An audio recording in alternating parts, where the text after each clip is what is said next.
very good afternoon to all of you. So this lecture is going to all about the topics master plan and the zonal development plan under the Uttar Pradesh Urban Planning and Development Act 1973, जिसके अंदर primarily हम discuss ये करेंगे कि कैसे master plan का preparation किया जाता है, फिर उसको कैसे पब्लिश किया जाता है एंड अकॉर्डिंगली साइमल्टेनियसली कैसे जोनल डेवलपमेंट प्लान्स को भी प्रिपेयर करके उनका पब्लिकेशन किया जाता है. Okay, so let's start. अगर हम सेक्शन 8 की बात करें तो सेक्शन 8 में ये कहा गया है कि सबसे पहले किसी भी डेवलपमेंट एरिया को डिक्लेयर करने के बाद what are we going to do, हम उसका सर्वे करेंगे and accordingly we are going to prepare the master plan for it. तो यहाँ पर ये प्रोविजन ये प्रोवाइड कर रहा है कि जो अथॉरिटी है as soon as may be they prepare a master plan for a given development area. अब ये जो मास्टर प्लान है वो आखिर काम क्या करेगा? ये जो मास्टर प्लान है it shall basically define the various zones into which the development area may be divided for the process of the development. साथ ही साथ जोन्स को डिवाइड करने के साथ साथ ये भी डिफाइन करेगा कितने स्टेजेस में ये डेवलपमेंट वर्क किया जाएगा. और साथ ही साथ ये जो आपका मास्टर प्लान है ये एक तरह का बेसिक फ्रेमवर्क की तरह काम करेगा for the zonal development plans. And along with the above given functions, जो मास्टर प्लान है आपका वो master plan can also talk about some of the necessary things जो आपके डेवलपमेंट एरिया के डेवलपमेंट के लिए ज़रूरी हों. फिर आ जाइए आप सेक्शन 9 के अंदर जहाँ पर जोनल डेवलपमेंट प्लान डिस्कस किया गया है. तो यहाँ पर ये कहा गया कि साइमल्टेनियसली मास्टर प्लान के प्रिपरेशन के साथ जितना जल्दी हो सके अथॉरिटी को क्या प्रदान लेना चाहिए, एक जोनल डेवलपमेंट प्लान भी बना लेना चाहिए for each of the zones जिसमें वो डेवलपमेंट एरिया डिवाइड किया गया है. अब ये जो जोनल डेवलपमेंट प्लान है वो क्या क्या चीज़ों को कंटेन करेगा? तो पहला तो इसमें एक साइट प्लान होगा या यूज प्लान होगा for the development of the zone, and it would also show the approximate operations या basically approximate locations कि किन किन जगहों को और किन किन लोकेशंस पे किन किन ज़मीनों को हम कितने एक्सटेंट तक यूज़ करेंगे for what thing, for public works, utilities, roads, housing, recreation, industry, business, market, school, hospital and public and private open spaces. Also it may contain some standards of population density and also the building density. Lastly, it would contain the every area of the zone जो authority की opinion में क्या होगी, it needs to be declared as a development area. और basically ऐसा भी हो सकता है कि वहाँ पर रीडेवलपमेंट की बात की जा रही हो. Now let's talk about section 9 capital A, जहाँ पर आपका हेडिंग है in particular contain provision regarding all or any of the following matters. यानी हमने इससे पहले सेक्शन 9 के क्लॉज 2 में जो स्पेसिफिकेशंस पढ़े या जो एक लिस्ट पढ़ी, 3 चीज़ों की, वो बेसिकली जनरल पर्टिकुलर्स थे और ये particular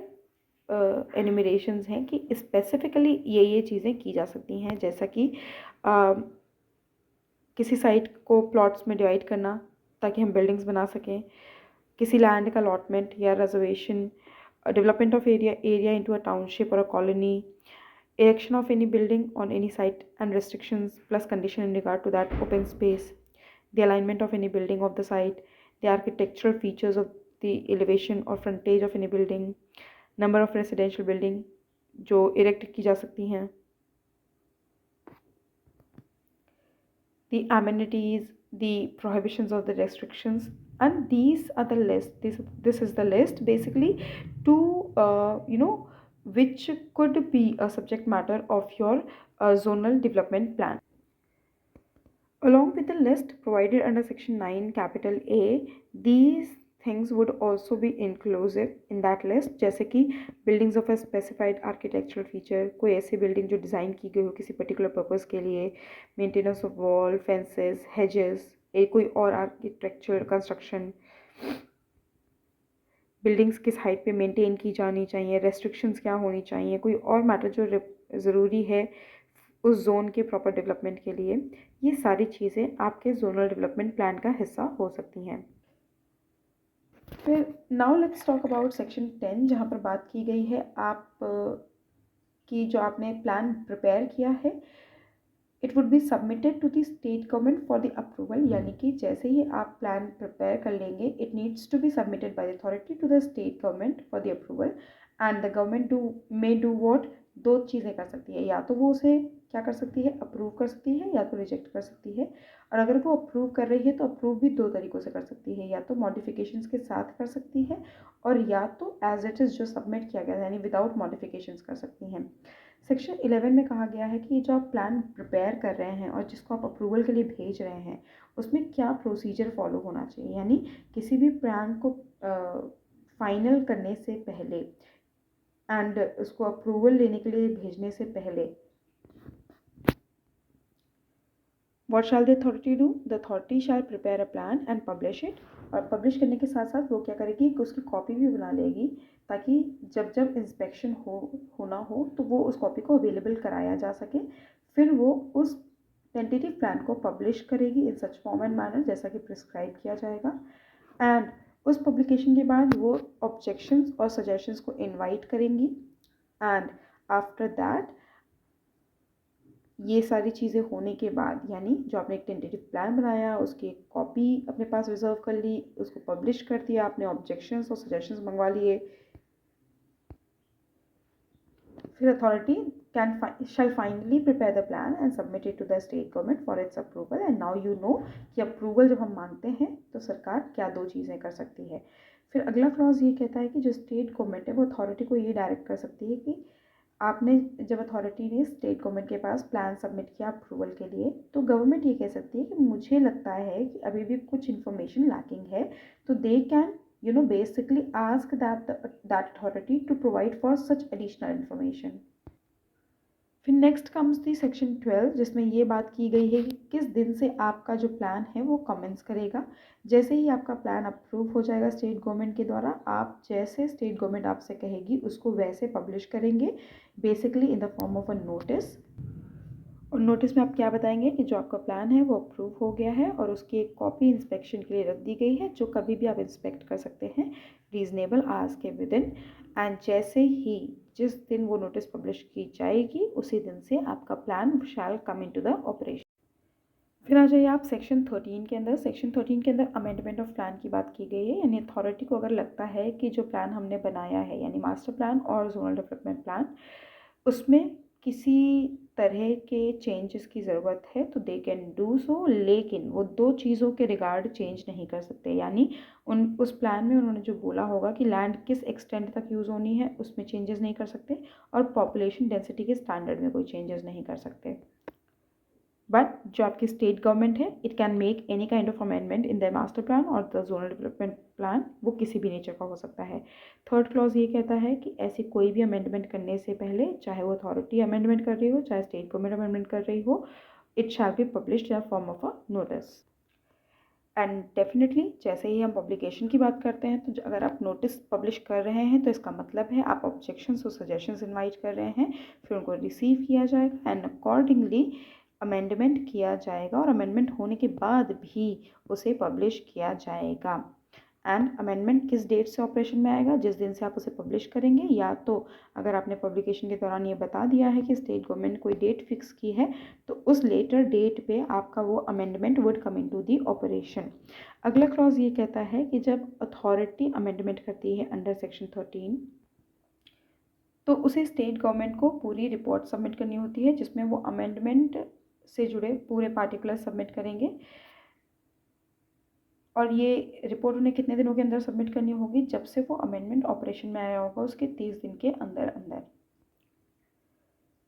then comes next the chapter of development of land, जो चैप्टर 5 है आपके लेजिस्लेशन का, जिसके अंदर सेक्शन 14 से 16 डिस्कस किया गया है। सेक्शन 14 में कहा गया है कि कैसे आप किसी भी डेवलप्ड एरिया की लैंड को डेवलप कर सकते हैं। तो यहाँ पर ये कहा जा रहा है कि अगर अंडर सेक्शन 3 किसी एरिया को डेवलपमेंट एरिया डिक्लेयर कर दिया गया है तो उस जगह की ज़मीन का development can not be undertaken और कैरीड आउट और कंटिन्यूड इन किसी और पर्सन और बॉडी के अलावा, जब तक कि आप डेवलपमेंट अथॉरिटी से के वाइस चेयरमैन से उसके रिगार्ड में रिटन परमिशन नहीं सीक कर लेते। एंड सेकेंड क्लॉज ये कहता है कि development would only be done as per the plan. अगला क्लॉज ये कहता है कि अगर वो डेवलपमेंट किसी ऐसे डिपार्टमेंट के द्वारा होना है जो स्टेट गवर्नमेंट को बिलोंग करता है, सेंट्रल गवर्नमेंट को बिलोंग करता है या लोकल अथॉरिटी को बिलोंग करता है। तो उस सिचुएशन में वो जो डिपार्टमेंट या अथॉरिटी है उसे वाइस चेयरमैन को इन्फॉर्म करना होगा अपने इंटेंशंस के बारे में राइटिंग में, और उन्हें पूरे पर्टिकुलर्स प्रोवाइड करने होंगे और सच प्लान्स और डॉक्यूमेंट्स भी सबमिट करने होंगे जो उनकी बेटर अंडरस्टैंडिंग के लिए उन्हें चाहिए होंगे। और उस डेवलपमेंट को करने से पहले कम से कम 30 दिन पहले उन्हें इस तरह की अंडरटेकिंग प्रोवाइड करनी होगी। फिर अगर वाइस चेयरमैन को कोई ऑब्जेक्शन नहीं होता तो वो डिपार्टमेंट को इन्फॉर्म करेगा कितने दिनों के अंदर, within 3 weeks from the date of the receipt of such intimation, यानी जिस दिन उस कंसर्न्ड डिपार्टमेंट ने वाइस चेयरमैन को ये बताया कि मैं ऐसा डेवलपमेंट करना चाहता हूँ, उसके 3 हफ्ते के अंदर अंदर वाइस चेयरमैन को अपने इंटेंशन के रिगार्डिंग या अपनी परमिशन की क्या देनी होगी, कम्युनिकेशन देनी होगी। And if the vice chairman ऐसा नहीं करते हैं तो जो डिपार्टमेंट है वो अपनी प्रपोज डेवलपमेंट को कैरी आउट कर सकते हैं। तीसरा क्लॉज ये कहता है कि जो वाइस चेयरमैन है अगर वो किस तरह का ऑब्जेक्शन दिखाते हैं प्रपोज डेवलपमेंट की तरफ, तो जो डिपार्टमेंट है या जो अथॉरिटी है जिसने वो प्रपोज डेवलपमेंट बताया है वो क्या करेगा, उस प्रपोज डेवलपमेंट में नेसेसरी मॉडिफिकेशन करेगा ताकि जो वाइस चेयरमैन के ऑब्जेक्शन है उन्हें रिमूव किया जा सके। या तो वो और दूसरा क्या काम कर सकते हैं, वो ऐसे प्रपोजल्स को सबमिट करेंगे together with the objections of the vice chairman to the state government ताकि वो अपने डिसीजंस दे सकें। फिर जो आपकी स्टेट गवर्नमेंट है उसको जब ये प्रपोजल दिया जाएगा डिसाइड करने के लिए, तो उस केस में it may either approve the proposal with और विदाउट द मॉडिफिकेशन, और it may direct the department और authority to make such modification जो प्रपोज किए जाएँ सरकार के द्वारा। फिर नोटेबल पॉइंट यहाँ पर यह है कि जो स्टेट गवर्नमेंट है उसका decision would be final in that regard. फिर सेक्शन 15 में एप्लीकेशन फॉर परमिशन के प्रोविजंस डिस्कस किए गए हैं। यहाँ पर ये कहा गया कि कोई भी व्यक्ति, बॉडी और कोई डिपार्टमेंट, सरकार या लोकल अथॉरिटी का, अगर उसे परमिशन ऑब्टेन करनी है सेक्शन 14 के अंतर्गत, तो उसे एक एप्लीकेशन इन राइटिंग देनी पड़ेगी किसको, वाइस चेयरमैन को, जिसमें वो पर्टिकुलर्स प्रोवाइड करेगा जो डेवलपमेंट से जुड़े हुए होंगे। उस तरह की सारी application would be accompanied by such fee जो रूल्स के द्वारा प्रेस्क्राइब की जाएगी। 2A के अंदर ये कहा गया है कि जो अथॉरिटी है वो एंटाइटल्ड है क्या कौन कौन से चार्जेस लगाने के लिए, डेवलपमेंटल फ़ी लगाने के लिए, म्यूटेशन चार्जेस लगाने के लिए, स्टैकिंग फ़ी लगाने के लिए और वाटर फ़ी लगाने के लिए। फिर अगला क्लॉज ये कहता है कि जैसे उसे एप्लीकेशन रिसीव होगी तो वाइस चेयरमैन क्या करेगा, इंक्वायरी करने के बाद बाय ऑर्डर इन राइटिंग 2 चीज़ें कर सकता है, या तो परमिशन दे सकता है सब्जेक्ट टू सच कंडीशन अगर कोई हो, या तो परमिशन देने से मना कर सकता है। प्रोवाइजो यहाँ ये अटैच किया गया है कि जो एप्लीकेंट है उसे reasonable opportunity of being heard दी जाएगी रिफ्यूज़ करने से पहले, टू शो कॉज कि उसे क्यों परमिशन ना दी जाए। प्रोवाइजो यहाँ पर ये कहता है कि जो opportunity of making any correction और सप्लाई एनी फर्दर पर्टिकुलर्स और डॉक्यूमेंट्स का भी क्लॉज है ताकि आप किसी तरह की डेफिशिएंसी और रिक्विजिट फ़ी को फुलफ़िल कर सकें। फिर एक और प्रोवाइजो इसमें अटैच किया गया जिसमें ये कहा गया है कि एक परमिशन ग्रांट करने से पहले जो वाइस चेयरमैन है वो कहेगा कि जो आपके ऊपर फ़ी या चार्जेस लगाए गए हैं अंडर क्लॉज 2A आप वो डिपॉजिट करिए। फिर वो इसी सेक्शन के क्लॉज नंबर 4 में ग्राउंड्स ऑफ रिफ्यूज़ल बताए गए हैं। कहा गया है कि जो भी रिफ्यूज़ल के ग्राउंड्स होंगे उन्हें राइटिंग में रिकॉर्ड करना होगा और उसे एप्लीकेंट को कम्युनिकेट भी करना होगा। बट देन अगर आपके कोई ग्रीवेंस हैं तो डेफिनेटली आप क्या कर सकते हैं, वाइस चेयरमैन के ऑर्डर के अगेंस्ट अपील कर सकते हैं ऑर्डर के 30 कम्युनिकेट होने के 30 दिन के बाद और वो केस डिस्पोज ऑफ किया जाएगा एपेलेंट और वाइस चेयरमैन दोनों को अपॉर्चुनिटी ऑफ हियरिंग देने के बाद, और डिस्पोज ऑफ करते हुए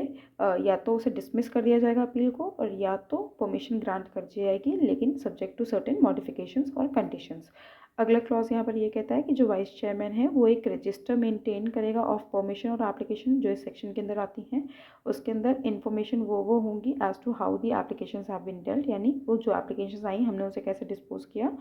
and वो register would be available for inspection by any member of the public at a reasonable hour, लेकिन वहाँ पर कुछ फ़ी भी लगाई गई है जो कि 5 रुपये से ज़्यादा आप चार्ज नहीं कर सकते। अच्छा, मान लीजिए देयर इज़ दिस प्रोविज़न कि आपको परमिशन रिफ्यूज़ कर दी जाए, तो वहाँ पर जो भी आपने चार्जेज़ या फ़ी पे की होगी उसका कोई रिफ़ंड नहीं किया जाएगा। And vice chancellor may on application of